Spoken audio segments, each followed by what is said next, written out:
वर्धापन दिन है। हिंदू हृदय सम्राट शिवसेना प्रमुख बालासाहेब ठाकरे जी ने 58 साल पहले मुंबई में शिवसेना की स्थापना की। महाराष्ट्र की रक्षा के लिए, जो हमारा भूमिपुत्र है मराठी मानुस, उसके लिए।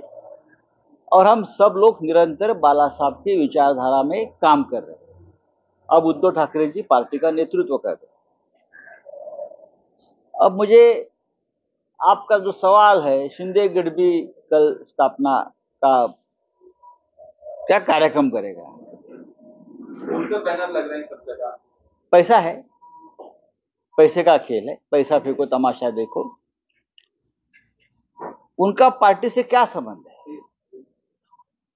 बाला साहब ठाकरे जी के विचारधारा से बेईमानी करके जो लोग महाराष्ट्र के जो दुश्मन है, उस पार्टी के साथ हाथ मिलाकर बेईमानी करने वाले शिवसेना का वर्धापन दिन नहीं मना सकते। लेकिन एक विचारधारा है, अगर किसको करता है तो करने दो। लेकिन बाला साहब ठाकरे, बाद में उद्धव ठाकरे, जहां ठाकरे जी वहां शिवसेना।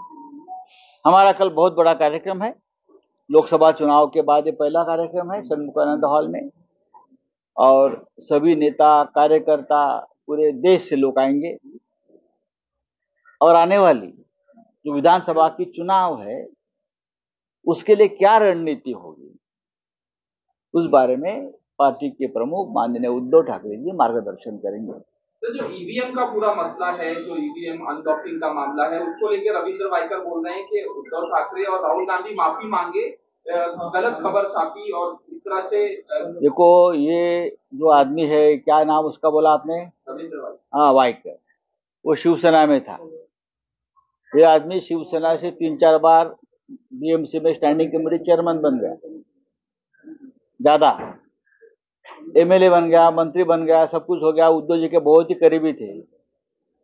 ईडी और सीबीआई के डर से भाग गया। हमारे जैसे लोग हैं, हम डरे नहीं, हम शिवसेना के, हम पार्टी में ही रुके हैं। ना जेल को डरे, ना कार्रवाई के डरे। लेकिन ये डरपोक आदमी भाग गया। तो अभी हमें क्या ज्ञान दे रहा है ईवीएम के बारे में?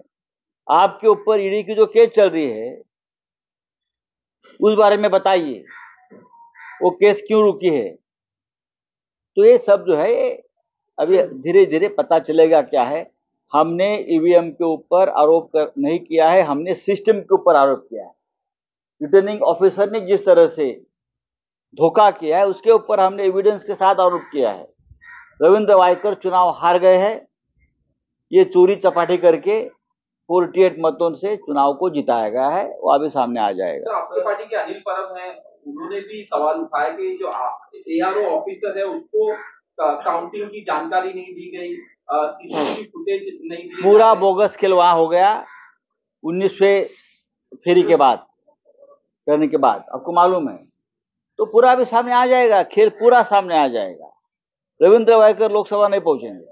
पहले सर, कल देर रात मुख्यमंत्री और दोनों मुख्यमंत्री की बैठक हुई है और साथ ही मंत्रिमंडल विस्तार को लेकर भी कल एक अहम बैठक। करने दो, अब उनकी पार्टी है, 4 महीना बाकी है, 3 महीना बाकी है, सभी को मंत्री कर दो।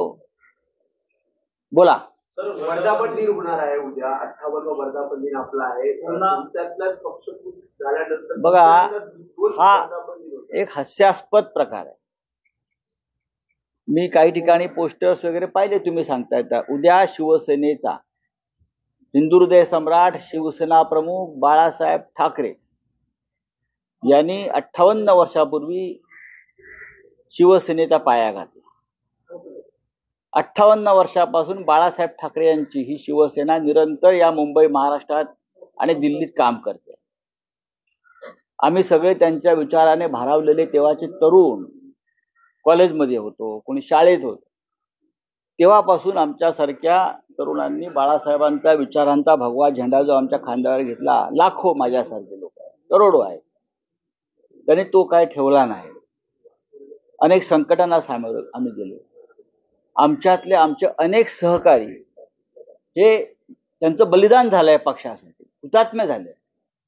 सीमा आंदोलनामध्ये मुंबईमध्ये 69 शिवसैनिकांचं बलिदान झालं। 1992च्या दंगलीमध्ये 200पेक्षा जास्त शिवसैनिकांचं बलिदान झालं. अनेकदा आमचे शिवसैनिक तुरुंगवास भोगला आम्ही सगळ्यांनी, पण आम्ही पक्षाशी इमान कायम ठेवलं. आणि म्हणून आज बाळासाहेब ठाकरे यांची शिवसेना उद्धव ठाकरे यांच्या नेतृत्वाखाली त्याच जोमानं पुढे जाते, गेलेली आहे. लोकसभेचे यश मिळाले आणि आता कोणी जर म्हणत असेल ते काही ते गट वगैरे तुमचे आहेत, काय त्यांचं नाव, हा शिंदे गट, बरं का, ते म्हणत असतील आमची शिवसेना खरी, त्यांनी स्वतःला आरशात पाहावं. बाळासाहेबांची शिवसेना स्थापन झाली तेव्हा ते कुठे होते, कोणत्या गोधडीत रांगत होते? डोम नावाच्या सभागृहामध्ये कुठेतरी. हे डोम कावळे जमणार आहेत उद्या. नाही, ते असं म्हणतात की बाळासाहेबांची विचारानं त्याला जनाधार आहे. म्हणजे काय असतं ते? पैशाने मतं विकत घेणं, वायकरांसारख्या विजयाच्या चोऱ्या करणं.